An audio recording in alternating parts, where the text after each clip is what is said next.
Hallelujah, hallelujah, hallelujah. Shalom, shalom, shalom. Praise the living God. Mwana wa Mungu upendwa sana mbinguni, msifu Yesu Kristo, msifuni Bwana. Ukisikia hallelujah, maana yake msifuni Bwana.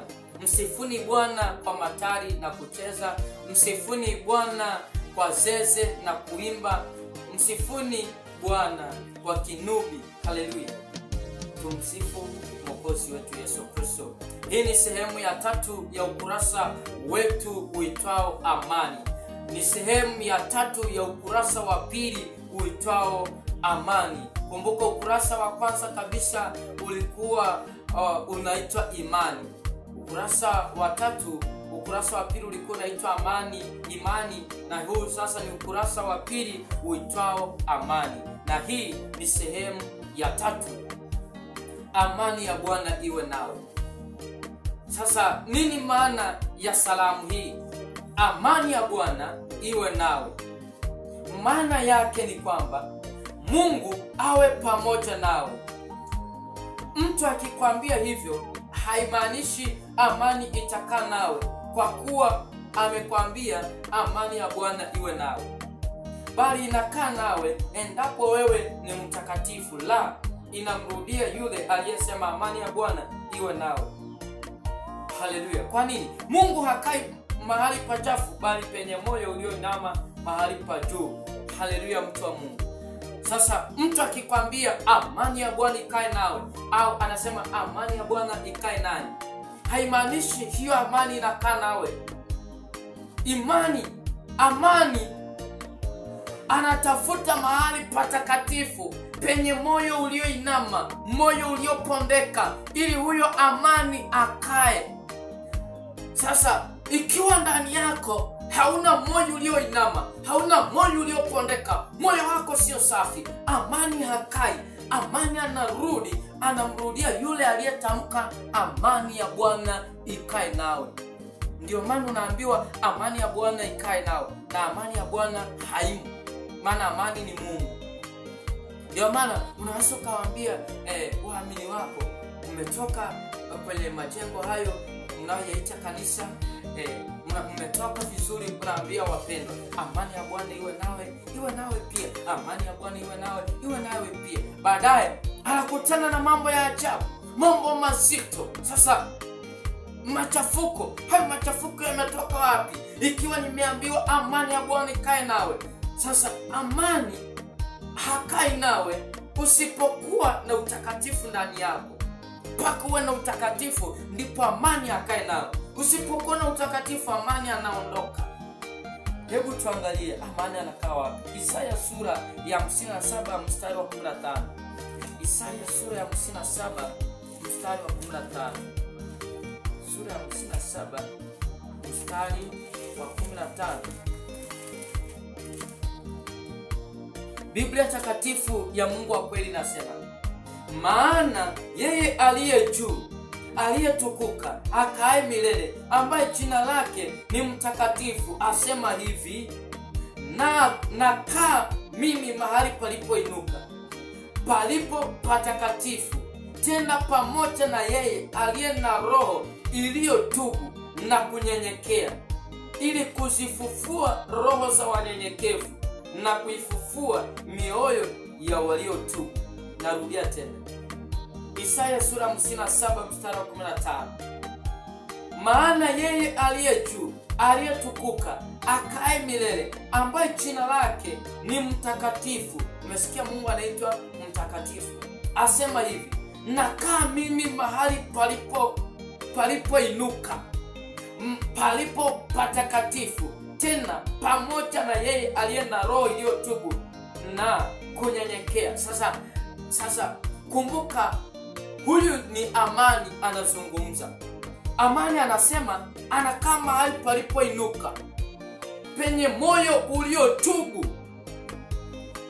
Katika nchi anatafuta moyo wa nchi uliotubu, ulionyenyekea. Anatafuta moyo wa nchi mahali palipoinuka, ili apate kuketi. haketi mahali ambapo kuna mambo ya giza, haketi mahali ambapo kuna umwagaji damu, haketi mahali ambapo kuna utekaji, haketi mahali ambapo kuna mambo mabaya. Anaketi mahali ambapo kuna haki, kuna mambo mema, kuna mambo mema yanatendeka.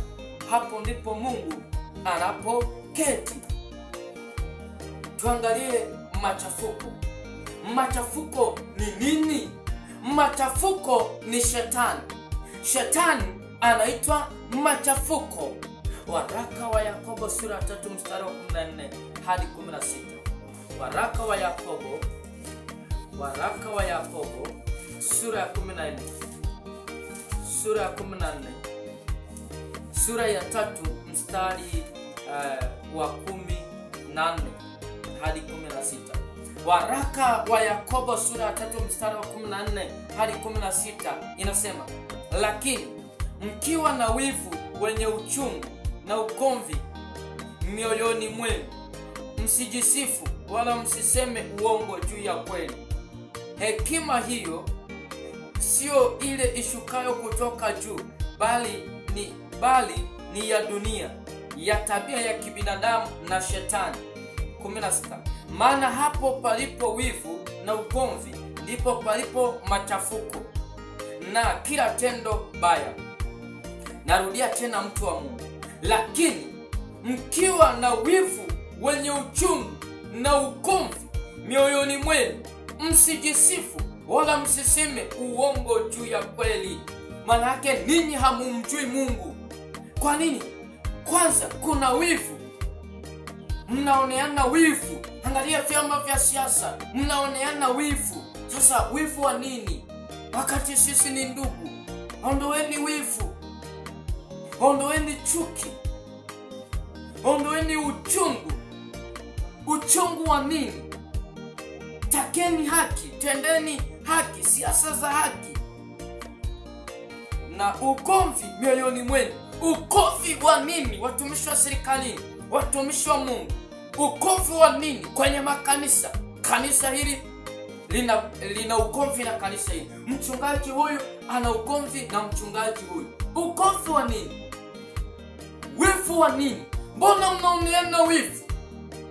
Wivu, unamwonea wivu mwenzako ameinuliwa. Unamwonea wivu mwenzako yuko rohoni vizuri. Unamwonea wivu mwenzako amepata mema. Wivu wa nini? Uchungu wa nini? Magomvi ya nini? Wachungaji mna magomvi, hamwelewani, mnasengenyana, mambo ya ajabu kweli. Yani hayo yanatoka kwa nani? Hayo yanatoka kwa machafuko, hayatoki kwa amani. Angalia sasa. Na magomvi mioni mwenu, msijisifu wala msiseme uongo juu ya kweli. Yani msiseme mnaihubiri kweli, mtakuwa mnasema uongo. Achana na kweli.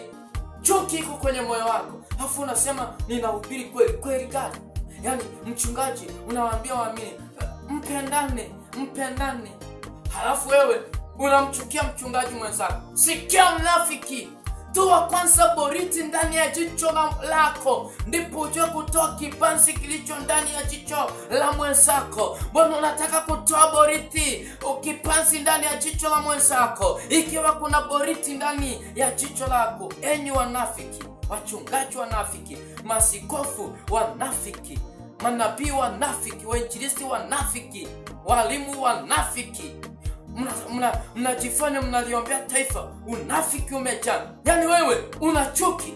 Yani mchungaji, unamchukia mchungaji mwenzako, halafu unaomba Mungu, tunaomba amani katika taifa la Tanzania. Itoke wapi amani? Ikiwa amani haiko ndani yako, inatoka wapi? Haleluya, mtu wa Mungu. Au unafikiri amani inatoka hewani? Sasa kilicho ndani yako ndicho kinachoponya. Angalia yule mama alipogusa pindo la Yesu Kristo, nguvu zilimtoka. Haisemekani zilitoka mbinguni, zilimtoka. Kwa nini? Ufalme wa Mungu umo ndani yake Yesu Kristo. Mungu yuko ndani yake. Sasa ukiwa na chuki, usiliombee taifa. Mungu gani anayekusikia wewe? Kinywa kichafu. Nafikiri Mungu anasikiliza maombi hayo? Maombi ya wenye dhambi ni kelele mbele za Mungu. Mnachukiana. Halafu nasema tunaliombea taifa amani. Ikiwa nyinyi wenyewe hamna amani, ombea amani. Ninyi wenyewe muwe na amani. Mbona watumishi wa Mungu hampatani? Angalia hisi. Wachawi wanapatana. Wachawi wanafanya vikao. Mchawi wa mkoa wa Mara, mkoa wa Mwanza, mkoa wa Shinyanga wanakutana. Kama ni kule Mwanza Ziwa Victoria, wanakutana wachawi Freemasoni, wanakutana kwa ajili ya kujadili. Wanakaa vikao, wanajadili namna ya kuvuruga amani Tanzania, wanajadili namna ya kuvuruga amani Kenya, wanajadili namna ya kuteka ulimwengu, kufuruga ulimwengu. Lakini watumishi wa Mungu hamna vikao, hampatani. Mnamshidaje shetani? Yani matajiri wanaungana kwa kabili masikini, lakini masikini hawaungani kukabili wenye nguvu. Sasa utashindaje? Yani masikini anapiga vita masikini mwenzake. Halafu mnasema tunataka tutoke kwenye umasikini. Yani Tanzania na Kenya, Uganda na Somalia, hizi nchi ambazo tunasema ni nchi maskini duniani hazishirikiani. Halafu nchi moja inasema tunataka tufikie uchumi ulio bora, uchumi ulio mkubwa. Sikia, ni lazima maskini na maskini muungane kwa kabili wenye nguvu. Haleluya, amen. Kwa hiyo ni lazima watumishi wa Mungu muungane ili kuwapiga hao maadui wanaoitwa Freemason. Sasa mchungaji wa kanisa hili, mchungaji wa kanisa hili, mchungaji wa kanisa hili, mnakutana, mnasema sasa tunafanyaje? Taifa limeingia kwenye migogoro. Vyama vya siasa, mlipuko umeingia kwenye hivi vyama vya siasa. Tunafanyaje? Tuhuma zimekuwa mbalimbali. Hatujui kinachoendelea. Nchi yetu iko mahali pabaya. Tunafanyaje? Mnaingia kwenye vikao, mnasema tutafanya 1, 2, 3. Au mbona madawa ya kulevya yameongezeka, yanaathiri watu vijana? Au mbona mitandao ya kijamii inaharibu kizazi hiki? Tunafanyaje? Watumishi wa Mungu mnakaa vikao. Yani wewe unakuwa mchinga kwa Yesu Kristo. Unatakiwa na akili Bwana. Haleluya. Ili injili iende kote ulimwenguni, taifa liwe salama, ni lazima watumishi wa Mungu mpatane, mwe na nia moja. Sasa kwa nini hampatani? Hamna nia moja kwa sababu machafuko yumo ndani yenu. Angalia mstari wa 15. Hekima hiyo sio ile shuka kutoka juu, bali ni ya dunia, ya tabia ya kibinadamu na shetani. Kwa hiyo una hekima ya kibinadamu ambayo ni hekima ya shetani, kama aliyokuwa nayo Petro. Akamwambia Bwana, hayo hayatakupata. Yesu Kristo akamwambia nenda zako, rudi nyuma yangu shetani. Maana yake, kwa nini alisema shetani? Maana yake wewe Petro wewe Petro, hekima ulionayo ni ya kibinadamu. Sasa ukiwa na hekima ya kibinadamu, huwezi ukanishauri mimi niliye na hekima ya mbinguni. Ni lazima mpaka yule mtu aliye na hekima ya mbinguni. Sasa wewe unanihurumia kufa mimi ninahurumiwa kufa, wakati imeandikwa nitaimwaga damu yangu kuukomboa ulimwengu. Kwa hiyo Petro alikuwa na hekima ya kibinadamu. Leo hii watumishi wa Mungu mna hekima ya kibinadamu, haitasaidia chochote. Ni lazima mwe na hekima ya Mungu. Mstari wa 16. Maana hapo palipo wivu na ugomvi ndipo palipo machafuko na kila tendo baya. Unaona mtu wa Mungu? Sasa palipo na wivu na ugomvi ndipo palipo machafuko. Sasa machafuko ni shetani. Unapoona sehemu kuna wivu, kuna chuki, kuna fitina, kuna kusengenyana, maana yake hapo yupo machafuko. Machafuko ni shetani. Haijalishi huyo mtu aliye na mambo hayo anajiita mchungaji, anajiita askofu, anajiita mtume, anajiita nabii, anajiita mwalimu, anajiita mwinjilisti. It's not a case. Tunaangalia moyo safi. Maana yake huyo mtu ni machafuko yuko ndani yake. Ndio maana hayo mambo yanatokea. Vikao vikundi kwenye makanisa, kumwongea huyu vibaya, kumwongea huyu vibaya. Maana yake ni machafuko yuko kwenye mioyo yao. Ni wakati sasa wa kumrudia Muumbaji. Ni wakati wa kugeuka na kutubu na kumrudia amani. Amani apate kutawala moyo wako, apate kutawala familia yako, apate kutawala ndoa yako, apate kutawala nchi, apate kutawala kazi ya mikono yako. Amani apate kutawala. Ili amani atawale, ni lazima uache matendo maovu. Ni lazima mtu wa Mungu uache matendo maovu ili amani apate kutawala. Bila kuacha matendo maovu, amani hawezi akatawala. Unaona mtu wa Mungu? Sasa angalia, tunda la haki hupandwa penye amani na kwa watu wanaotafuta amani. Kwa watu wanaotafuta amani, hapo ndipo tunda la haki hupandwa. Ndipo tunda la haki hupandwa. Sasa tunda la haki halipandwi mahali ambapo kuna machafuko. Litapandwaje? Ni mahali ambapo kuna amani. Kumbe ili haki ipatikane, ni lazima taifa limrudie Mungu. Ni lazima watu wamrudie Mungu. Ni lazima tumrudie Muumbaji wetu ili Mungu akae nasi. Sasa Mungu anapokaa na wewe, haki inatendeka. Huwezi ukatenda haki ikiwa kuna Mungu ndani yako. Kwa hiyo haki inapatikana mahali ambapo Mungu yupo. Ili ukiangalia kwenye ofisi, haki inatendeka, ujue Mungu yupo ndani ya mtu fulani. Ndio maana haki inatendeka. Haki haiwezi katendeka katika nchi ikiwa nchi imemwacha Mungu. Ni lazima tumrudie Mungu, tumgeukie Mungu. Maana Mungu peke yake ndiye mwenye kuleta haki. Ndio maana imeandikwa ndiye mhukumu wa haki. Haki hukaa ndani ya Mungu, na yule aliye na Mungu, huyo ndiye aliye na haki. Ndio maana watu wanaibia serikali, wanakula rushwa. Ndio maana watumishi wa Mungu wengine ni matapeli kabisa, wanapokea rushwa na wanatoa rushwa. Kwa nini? Amani hayuko ndani. Amani asipokuwepo ndani, huwezi ukatenda haki. Ndio maana wengi wanakula sadaka, wengine wanajiuliza, tunatoa sadaka sana, hatuoni sadaka hizi zinapoenda. Kwa nini? Amani hayuko ndani. Mbarikiwe sana wana wa Mungu. Nawashukuru sana kwa kufuatilia ukurasa huu wa pili, na hapo tumefika tamati ya ukurasa wa pili. Tamati ya ukurasa wa pili ni mwanzo kabisa wa ukurasa wa tatu.